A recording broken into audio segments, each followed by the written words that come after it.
So good morning all of you. आज हम start करेंगे कैशे मेमोरी के बारे में। प्रीवियसली हमने डिस्कस किया था प्राइमरी मेमोरी के बारे में। प्राइमरी मेमोरी आपके सिस्टम की एसेंशियल मेमोरी होती है। एसेंशियल मेमोरी मींस अगर आप किसी भी प्रोसेस को या अपने कह सकते हैं प्रोग्राम को एग्जीक्यूट करना चाहते हैं। देखो, जो प्रोग्राम एग्जीक्यूशन स्टेज में होता है उसे बोला जाता है प्रोसेस। तो प्रोसेस एग्जीक्यूट करने के लिए आपके सिस्टम की प्राइमरी मेमोरी वर्क करती है।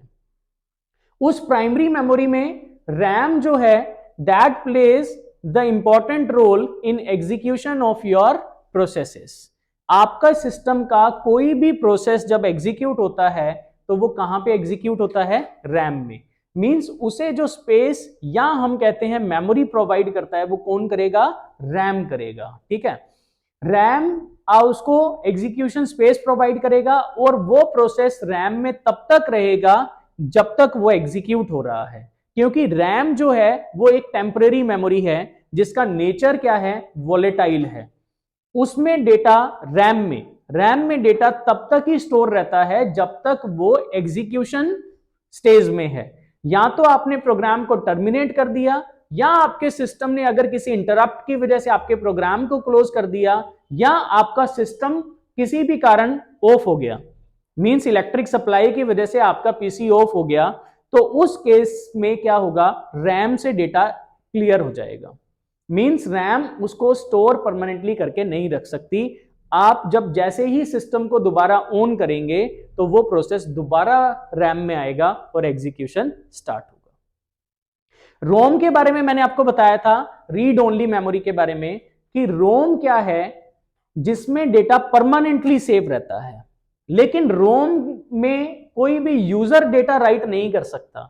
रोम में डेटा कौन राइट करेगा? या तो उस रोम को मैन्युफैक्चर करने वाला, जिसे हम रोम मैन्युफैक्चरर कहते हैं, या जो भी एक प्रोग्रामर है, थ्रू द प्रोग्रामिंग आप रोम में डेटा स्टोर कर सकते हैं। Once the data has been stored into the ROM, it cannot be erased in the normal ROM. And we have some types of ROMs like PROM, EPROM and double EPROM. जो EPROM है that is the erasable programmable read only memory, and double EPROM that is electrically erasable programmable read only memory, इन दोनों ROM से data को erase किया जा सकता है, लेकिन with the help of external signals। और वो सिग्नल्स क्या होते हैं? EPROM में यूवी रेज और डबल EPROM में इलेक्ट्रिकल सिग्नल्स की हेल्प से डेटा इरेज किया जा सकता है।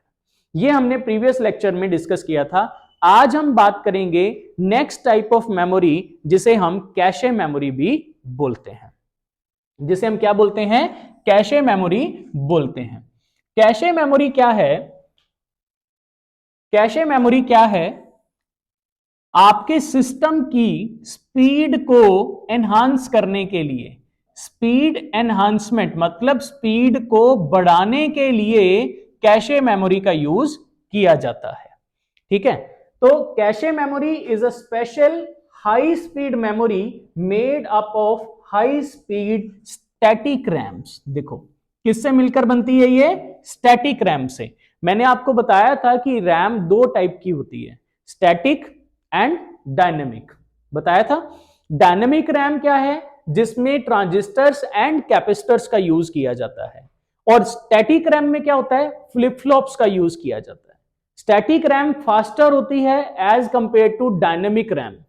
क्यों? क्योंकि डायनेमिक रैम एक ही सेकंड में कई बार रिफ्रेश होती है, लेकिन स्टैटिक रैम को रिफ्रेश करने की जरूरत नहीं पड़ती, क्योंकि वहां पे फ्लिप फ्लॉप्स का यूज किया जाता है। डायनेमिक रैम में जो कैपेसिटर्स यूज होते हैं वो कैपेसिटर्स चार्ज को स्टोर करते हैं, और वो charge time to time leak होता है। तो उस चार्ज को दोबारा स्टोर करने के लिए डायनेमिक रैम को रिफ्रेश करना पड़ता है। ठीक है, तो मैंने आपको बताया भी था कि क्वेश्चन कई बार पुटअप किया गया है कि रिफ्रेश होने वाली मेमोरी कौन सी है? That is the D RAM, dynamic RAM. और उस रिफ्रेश ऑपरेशन के कारण डी रैम की जो स्पीड है वो क्या हो जाती है? स्लो हो जाती है। ठीक है, तो कैशे मेमोरी का पर्पस क्या है? आपके सिस्टम की स्पीड को बढ़ाना। तो बढ़ाने के लिए हम ऐसी रैम तो यूज नहीं कर सकते जिसकी खुद की स्पीड स्लो हो, मींस डी रैम तो यूज में नहीं आ सकती। तो यूज में क्या आएगी? एस रैम, जिसे हम बोलते हैं स्टैटिक रैम। क्योंकि स्टैटिक रैम की स्पीड क्या होती है, हाई होती है। फाइन।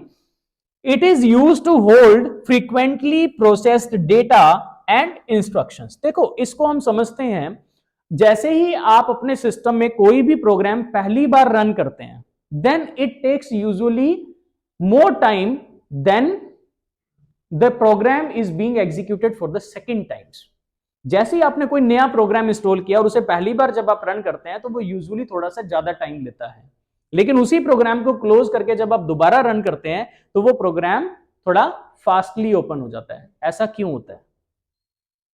क्योंकि जब पहली बार ओपन होता है तो जो कैशे मेमोरी है उसके पास उस प्रोग्राम के बारे में कोई डिटेल नहीं होती, लेकिन जैसे ही कोई प्रोग्राम एग्जीक्यूट हुआ तो उसके बारे में, उसकी लॉग इंफॉर्मेशन के बारे में कैशे मेमोरी अपने पास डेटा स्टोर कर लेती है। तो अगली बार जब प्रोग्राम रन होगा तो वो कहां से रन होगा? कैशे मेमोरी में पहले चेक होगा कि जिस प्रोग्राम को आप रन करना चाह रहे हैं क्या वो कैशे में प्रेजेंट है या नहीं है। जनरली उस प्रोग्राम को कहां चेक किया जाता है? आपकी मेन मेमोरी या आपकी हार्ड डिस्क में। सीपीयू चेक करेगा, ठीक है। तो सीपीयू सबसे पहले किस में चेक करता है? कैशे मेमोरी में चेक करता है। अगर कैशे मेमोरी में डेटा मिल जाता है तो वो प्रोसेस क्या हो जाता है? फास्ट हो जाता है और वो फास्टली रैम में आके एग्जीक्यूट होना स्टार्ट हो जाता है, ठीक है। तो इसीलिए हम कहते हैं कि जो कैशे मेमोरी है उसका काम आपके सीपीयू की स्पीड को बढ़ाना है, ठीक है। अगर सीपीयू में डेटा कैशे में डेटा मिल गया, सीपीयू जिस डेटा के लिए सर्च कर रहा है, सीपीयू जिस प्रोग्राम के लिए सर्च कर रहा है, अगर वो कैशे में ही मिल गया तो उसे बोलते हैं कैशे हिट। क्या बोलते हैं?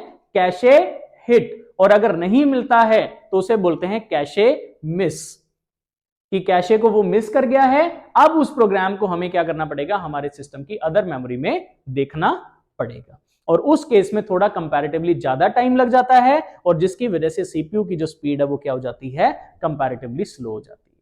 तो इसीलिए कैशे मेमोरी का यूज किया जाता है। कैशे मेमोरी कोई फिजिकल कंपोनेंट नहीं है आपके सिस्टम पे, जैसे रैम, रोम, हार्ड डिस्क, एसएसडी जैसे अपने सॉलिड स्टेट ड्राइव जिसको बोलते हैं, या पेन ड्राइव्स, जो भी आप मेमोरी यूज करते हैं ये फिजिकली अवेलेबल होती है। तो क्या कभी मार्केट में आपने कैशे मेमोरी खरीदी है जाके? नहीं। कैशे मेमोरी क्या है? फिजिकली अवेलेबल नहीं है, वो रैम का ही हिस्सा होती है। स्टैटिक रैम को यूज करके ही कैशे मेमोरी को बनाया जाता है, ठीक है। तो it is use to hold the frequently processed data. Frequently processed मतलब ऐसा प्रोग्राम जिन्हें आप अपने सिस्टम पे बार बार रन कर रहे हैं, तो ये उस डेटा को स्टोर करके रखती है कि इस कंप्यूटर पे ये प्रोग्राम्स बार बार रन हो रहे हैं। फाइन। एंड इंस्ट्रक्शंस, और किसी भी टाइप की अगर वो प्रोग्रामिंग इंस्ट्रक्शंस हैं तो वो उनको भी स्टोर करके रखेगी। We know that the processing speed of CPU is much more than the main memory access time of the computer। देखो जो CPU है, CPU क्या है? आपके सिस्टम का brain, central processing unit. CPU की स्पीड बहुत अच्छी होती है, सीपीयू बहुत फास्टली इंस्ट्रक्शंस को या प्रोग्राम्स को एग्जीक्यूट कर सकता है, लेकिन वो कई बार स्लो हो जाता है। उसके स्लो होने का रीजन क्या है? उसके स्लो होने का रीजन है कि उसे जो डेटा चाहिए किसी भी प्रोग्राम को रन करने के लिए, वो डेटा मिलने में उसे टाइम लग रहा है।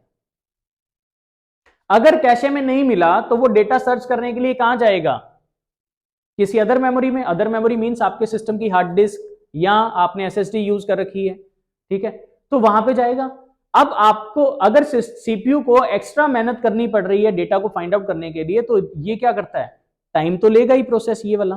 तो इस चक्कर में सीपीयू की स्पीड क्या हो जाती है? स्लो हो जाती है। वैसे सीपीयू क्या है? बहुत फास्टर डिवाइस, बहुत फास्टर होता है, क्योंकि सीपीयू आपका जो है, आज की अगर मैं बात करूं तो जनरल जो हम कंप्यूटर्स यूज कर रहे हैं उसमें सीपीयू की स्पीड होती है मिलियन इंस्ट्रक्शंस पर सेकंड। मींस एक सेकंड में मिलियंस ऑफ इंस्ट्रक्शंस को वो क्या कर सकता है? प्रोसेस कर सकता है, जिसे शॉर्ट में हम बोलते हैं MIPS। ये क्या है? आपके कंप्यूटर की स्पीड को मेजर करने के लिए यूनिट है MIPS, मिलियंस इंस्ट्रक्शंस पर सेकंड। तो आपसे अगर पूछा जाए कि सीपीयू की स्पीड को मेजर करने के लिए हम किस यूनिट का यूज करते हैं, तो दैट इज द MIPS। लेकिन ये किसके सीपीयू की है? माइक्रो कंप्यूटर की। अगर आप सुपर कंप्यूटर की बात करो तो उसकी जो स्पीड है वो क्या है? फ्लोटिंग पॉइंट इंस्ट्रक्शंस पर सेकंड, फ्लॉप्स में मेजर की जाती है। ठीक है, तो इसीलिए जो सीपीयू है उसकी स्पीड तो ज्यादा है, लेकिन उसके कंपैटिबल कई बार डिवाइसेस प्रॉपर्ली वर्क नहीं करते, तो उसकी वजह से सीपीयू की जो स्पीड है वो क्या हो जाती है? कम हो जाती है।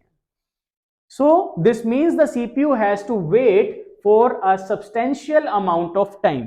तो मीन CPU क्या करता है? वेट करता रहता है कि उसे डेटा मिले तो वो प्रोसेस करे। ठीक है, जितना जल्दी CPU को डेटा मिल जाएगा उतना ही फास्टली CPU क्या है? एग्जीक्यूशन स्टार्ट कर देगा। Clear? And alternatively we have the cache memory, which is a small, expensive but fast memory that is placed between the CPU and the main memory. देखो, CPU और यहां पे suppose आपके system की main memory है RAM. तो CPU किससे communicate करता है? रैम से, किसी भी प्रोग्राम को एग्जीक्यूट करने के लिए। तो अगर मैं यहां पे सपोज कैशे प्लेस कर दूं तो क्या होगा? रैम के कंपैरेटिवली ये स्मॉल मेमोरी है कैशे, रैम का स्पेस ज्यादा होता है as compare to cache. Cache का साइज क्या होता है? 1 MB, 8 MB। आजकल जो अच्छे प्रोसेसर्स के साथ सिस्टम आ रहे हैं उसमें कैशे मिलती है 16 MB। अगर आप लोगों ने कभी ध्यान दिया हो, जब हम सिस्टम परचेज करते हैं तो लिखा हुआ आता है, वो बताते हैं कि इस सिस्टम का कैशे कितना है। कैशे जितना ज्यादा होगा उतनी ही उसकी प्रोसेसर की जो परफॉर्मेंस है वो ज्यादा अच्छी होती है। तो कभी भी अगर आप ध्यान देना, कभी भी अगर आप सिस्टम परचेज करना तो पता करना कि उस सिस्टम का कैशे कितना है, मींस वो कितना डेटा होल्ड करके रख सकता है, आपके प्रोग्राम्स के बारे में कितनी इंफॉर्मेशन होल्ड करके रख सकता है, जो भी प्रोग्राम्स आप फ्रीक्वेंटली एग्जीक्यूट कर रहे हैं। तो मार्केट में जो आज अच्छे प्रोसेसर्स आ रहे हैं लाइक i5, i7 के साथ जो सिस्टम्स आ रहे हैं उनमें जो कैशे है वो 16 MB तक मिल रहा है और इवन मोर देन 16 MB। पहले जो कैशे मिलता था वो हमें 4 MB 8 MB कैशे मिलता था, जो बहुत कम था। तो जिसकी वजह से आपके प्रोसेसर, आपने देखा होगा जो आजकल मार्केट में सिस्टम आ रहे हैं उनकी स्पीड कहीं ज्यादा अच्छी है as compare to the previous ones. वो किस लिए है? सिर्फ प्रोसेसर हाई करने की वजह से नहीं है, प्रोसेसर को हाई करने के साथ साथ उसके कंपैटिबल कंपोनेंट्स को भी हमें क्या करना पड़ता है? हाई एंड पे लेके जाना पड़ता है। तो कैशे को भी बढ़ाया जाता है। तो कैशे का जो साइज है वो भी कितना कर दिया गया है आजकल? 16 MB और मोर देन 16 MB। ठीक है, 16 MB बहुत छोटी सी मेमोरी है देखा जाए तो। आपकी जो रैम है, अगर आप i5 या i7 प्रोसेसर यूज कर रहे हैं तो मिनिमम रैम आजकल 8 GB और 16 GB मिलती है आपको कम से कम। तो 16 GB रैम है, लेकिन जो कैशे है वो कितना है? 16 MB। देख रहे हो कितना डिफरेंस है? तो अगर एक तो डेटा 16 GB में सर्च करना पड़े, एक डेटा 16 MB में, तो कौन सा फास्टर होगा? 16 MB वाला। तो इसीलिए कैशे मेमोरी को यहां पे प्लेस किया जाता है। कैशे मेमोरी एक तरह से रैम के असिस्टेंट की तरह काम करती है कि अगर रैम तक पहुंचना है तो पहले कैशे से होते हुए जाना पड़ेगा। पहले कैशे में डेटा क्या किया जाएगा? चेक किया जाएगा कि अवेलेबल है या नहीं है। अगर है तो ठीक है, नहीं है तो ही आप आगे जाएंगे, अदरवाइज वहीं से ही डेटा आपको प्रोवाइड कर दिया जाएगा। ठीक है, fine. Whenever some data is required, the CPU first looks into, CPU सबसे पहले वो डेटा कहां पे चेक करता है? कैशे मेमोरी में। कहां पे चेक करता है? कैशे में। If data is found we call it cache hit. तो आपसे क्वेश्चन पूछा जा सकता है कि कैशे में डेटा मिलने के ऑपरेशन को क्या कहते हैं? That is the cache hit. और अगर वो नहीं मिलता है तो उसे हम क्या बोलते हैं? कैशे मिस बोलते हैं। ठीक है, and if the data is found we call it cache hit and the information is transferred to the CPU. In case of a miss the main memory is accessed. कि अगर वो data आपको नहीं मिला तो उसे क्या बोला गया? कैशे मिस बोला गया। ठीक है, और फिर हम देखेंगे कि क्या वो डेटा मेन मेमोरी में प्रेजेंट है या नहीं है। So now we have the two types of cache memory available, that is the L1 and L2. जो L1 का साइज है वो छोटा होता है लेकिन स्मॉल होता है, लेकिन फास्टर होता है एज कंपेयर टू L2। और जो L2 है that is larger than the L1, लेकिन उसकी स्पीड क्या होती है? स्लो। तो जब भी डेटा को CPU डेटा देखेगा तो पहले वो L1 के पास जाता है। अगर L1 में मिल गया तो ठीक, नहीं तो L2 के पास जाएगा। ठीक है, L2 में मिल गया तो ठीक, नहीं तो वो किसके पास जाएगा? मेन मेमोरी के पास। So we have the two levels of cache, that is the L1 and L2. अगर आपसे पूछा जाए कि कैशे के कितने लेवल्स होते हैं तो याद रखना L1 and L2। Clear? Next we will start about the secondary memory, कि सेकेंडरी मेमोरी क्या होती है। अभी तक हमने पढ़ा primary memory and cache memory के बारे में। प्राइमरी मेमोरी का काम आपके प्रोग्राम को एग्जीक्यूट करना, प्रोसेस करना है। कैशे मेमोरी का काम आपके सीपीयू की परफॉर्मेंस को बढ़ाना है। प्राइमरी मेमोरी किस वेरिएंट्स में अवेलेबल रहती है, किन साइजेस में अवेलेबल रहती है? रैम का अगर अपने साइज की बात करें तो 8 GB, 16 GB, 32 GB।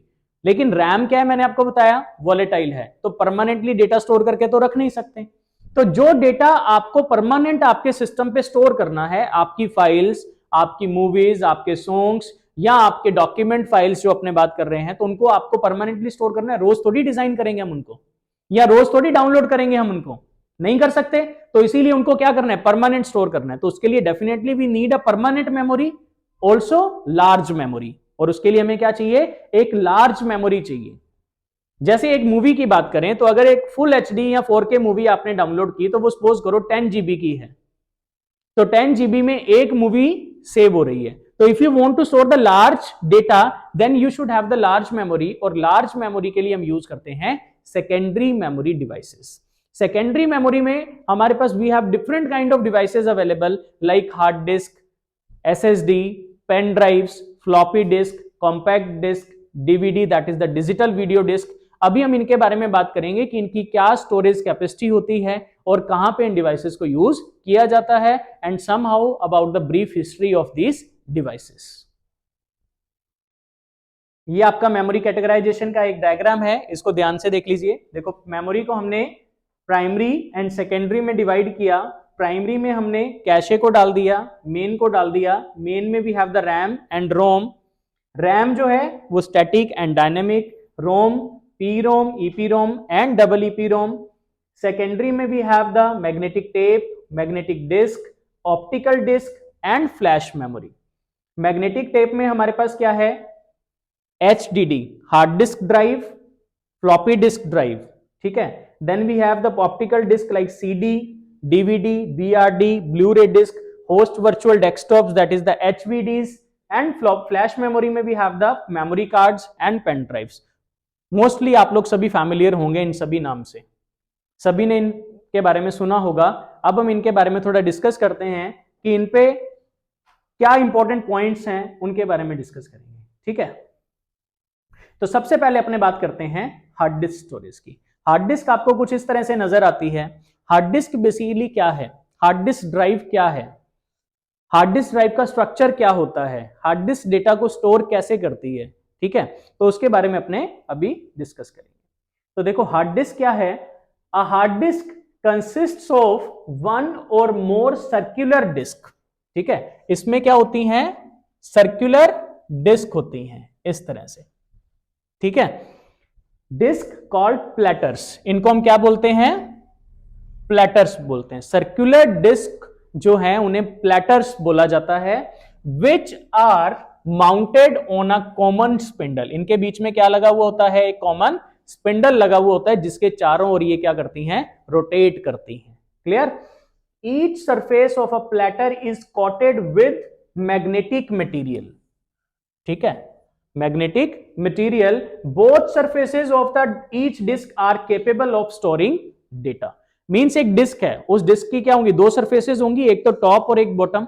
दोनों पे ही मैग्नेटिक इंसुलेशन किया जाता है और दोनों पे ही डेटा स्टोर किया जा सकता है।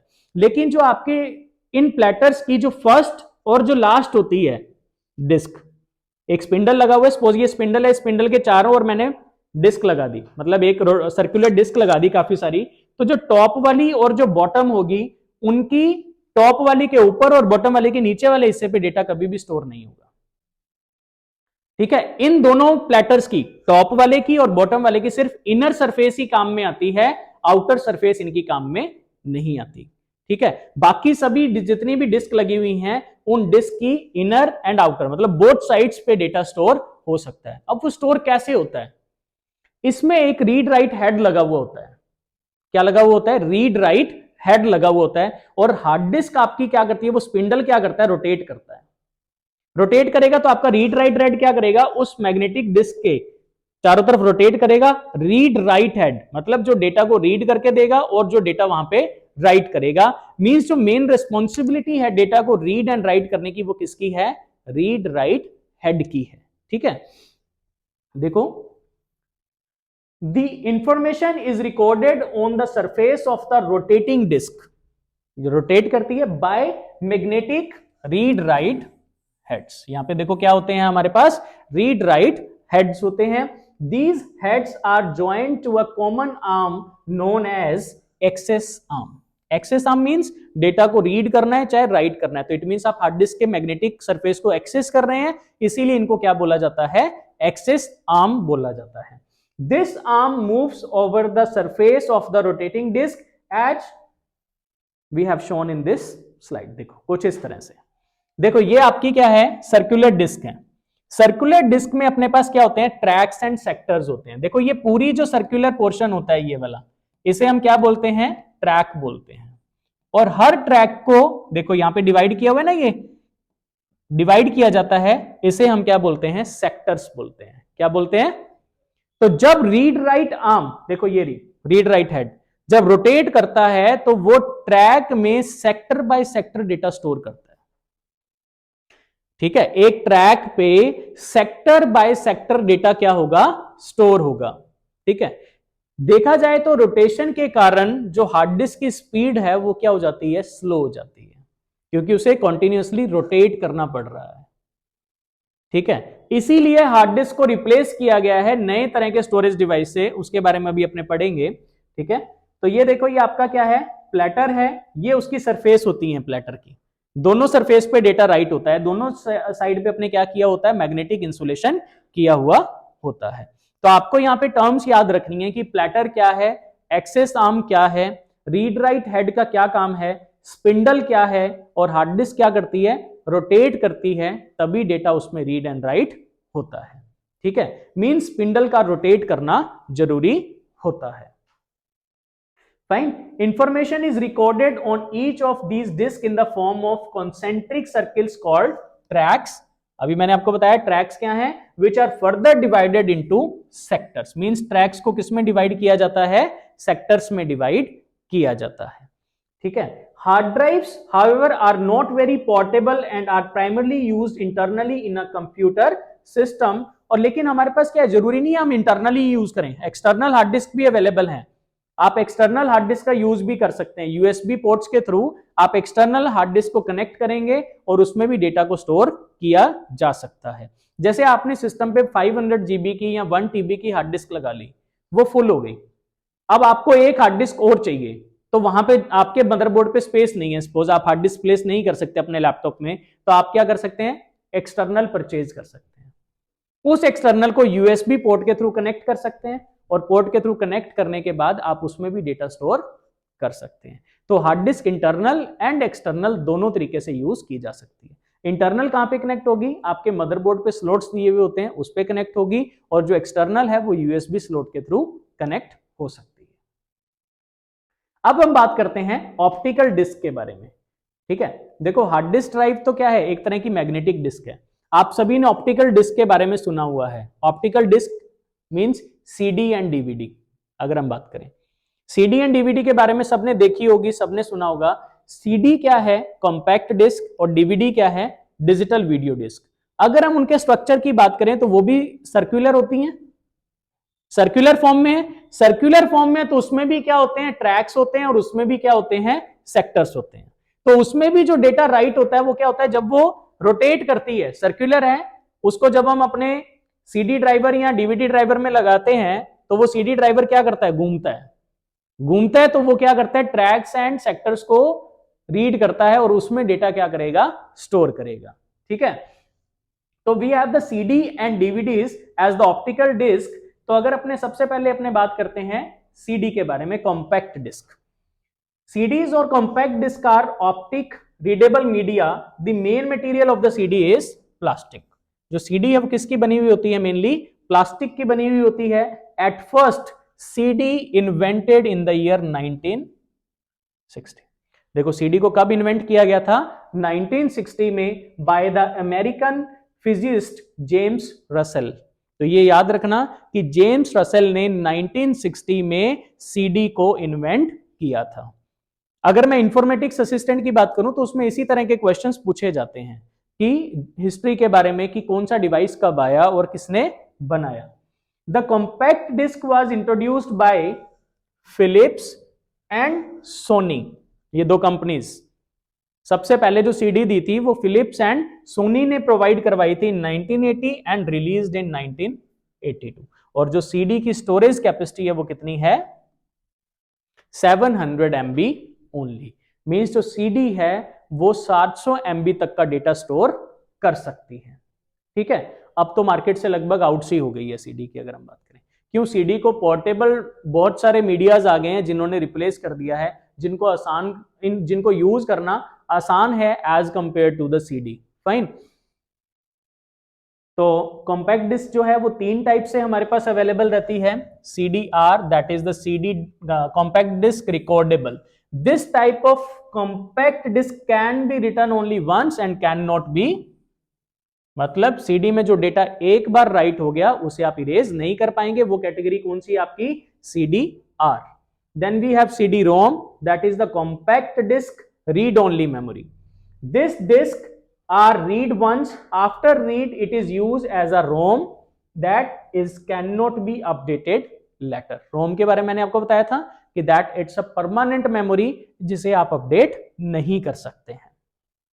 and then we have the rewritable, ऐसी CDs जिसमें से डेटा एक बार राइट हो गया, आप इरेज करके उसमें दोबारा भी राइट कर सकते हैं, तो उसे हम बोलते हैं CD-RW। ठीक है, CD-RW, CD-ROM and we have the CD-R। ठीक है, these are the 3 types of CDs। and if we talk about the DVD is also known as digital versatile disk या digital video disk। अगर आपके option आते हैं digital versatile disc and digital video disc, दोनों ही option सही हैं कि डीवीडी क्या है। ठीक है, डीवीडी सीडी से अलग कैसे है? डीवीडी की क्या होती है? स्टोरेज कैपेसिटी ज्यादा होती है, अप टू 17 GB तक का डेटा आप डीवीडी में स्टोर कर सकते हैं। 17 GB तक की स्टोरेज कैपेसिटी के साथ डीवीडीज मार्केट में अवेलेबल है। It is invented and developed by 4 companies, that is Philips, Sony, Toshiba and Panasonic in 1995। लगभग 10 से 15 साल बाद अपने को डीवीडी मिली थी जिसकी स्टोरेज कैपेसिटी क्या थी? हायर थी as compare to the CDs. Fine. अब डीवीडी भी आपके पास उसी तरीके से 3 फॉर्म में अवेलेबल है, DVD-ROM, DVD-R एंड DVD-RW। ठीक है, रीड जिसमें एक बार रिकॉर्ड कर सकते हैं, जिसको रोम की तरह यूज कर सकते हैं, एंड रीराइटेबल जिसमें डेटा एक बार राइट करके दोबारा भी राइट किया जा सकता है। ठीक है, ये आपकी स्टोरेज कैपेसिटी है डीवीडी की। देखो, अगर आप सिंगल साइडेड यूज कर रहे हैं, सिंगल लेयर है, तो उसकी कैपेसिटी होती है 4.7 GB। सिंगल साइडेड है, डबल लेयर है उसमें, then we have 8.5 GB to 8.7 GB। Double sided use कर रहे हैं, सिंगल लेयर है, तो उसकी स्टोरेज कैपेसिटी है 9.4 GB। And double sided double layer use करते हैं तो उसकी स्टोरेज कैपेसिटी, तो आप कह सकते हैं कि 4 GB से लेकर 17 GB तक का डेटा डीवीडी में स्टोर किया जा सकता है। ठीक है, next we have the floppy disc. Floppy disc अभी तो बिल्कुल ही मार्केट से आउट है, आपको देखने को ही नहीं मिलेगी। बहुत पहले फ्लॉपी डिस्क का यूज किया जाता था, और जो फ्लॉपी डिस्क है वो अलग अलग साइज में अवेलेबल थी। साइज मींस इसकी डायमेंशंस जो थी। ठीक है, फ्लॉपी डिस्क की जो मैक्सिमम स्टोरेज कैपेसिटी थी वो कितनी थी? 1.44 MB। सिर्फ कितनी थी? 1.44 MB। 1.44 MB डेटा ही स्टोर किया जा सकता था, और इसे किसने क्रिएट किया था? IBM ने। किसने क्रिएट किया था? IBM ने in 1967, which could read and write a portable device. When it was first invented, users were unable to write data to them like CD-ROM, and it was 8 inches in diameter. Means इसका जो diameter था वो कितना था? 8 inches था। Fine. उसके बाद अपने पास 8 इंचेस, 5.5 इंचेस एंड 3.5 इंचेस में अवेलेबल थी फ्लॉपी डिस्क। ठीक है, 3 साइज में अवेलेबल थी। Another version of floppy disk is 5.25 inch, which was capable of holding 360 KB of data, and was introduced in 1978. And the 3.5 inch HD high density floppy disk was able to store 1 point, ये देखो, ये इसकी maximum storage थी 1.44 MB। इससे ज्यादा data store नहीं किया जा सकता। ठीक है, तो ये आपकी क्या है 3.5 इंच में अवेलेबल थी। ये इनकी डायमेंशंस थी कि इतने साइज में ही अवेलेबल थी। ठीक है, तो अगर हम बात करते हैं यहां तक, अभी अगर आप फर्दर पढ़ना चाहते हैं तो मैं अभी आगे की भी और पढ़ा सकता हूं। अगर थ्योरेटिकली अगर आपको देखना है तो इसमें हमारे पास और भी बहुत तरह के ड्राइव्स हैं, जैसे हमारे पास सॉलिड स्टेट ड्राइव है एसएसडी के बारे में, ठीक है। Then we have the pen drives, उनके बारे में डिस्कस करना है। अगर आप चाहें तो अपने नेक्स्ट क्लास में भी डिस्कस कर सकते हैं, कोई इशू नहीं है, ठीक है। तो आज के लिए अपना इतना ही, एक बार थ्योरेटिकल टॉपिक है तो इसीलिए इतना ही, ठीक है। नेक्स्ट अपने नेक्स्ट क्लास में पढ़ेंगे। Thank you.